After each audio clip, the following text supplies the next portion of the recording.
Set up Slack credentials, go to slack.com, click Add Apps, then Browse Apps.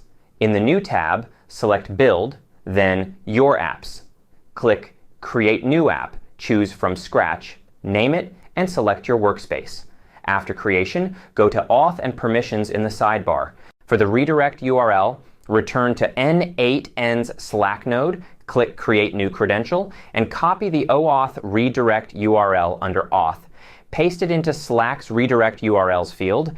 Add scopes like ChatWrite for sending messages. Consult ChatGPT or Claude if unsure about scopes. Install the app to your workspace. You'll receive an access token or client ID. Go to Basic Information in Slack, copy the client ID in secret, and paste them into n8n's credential fields. Save to connect.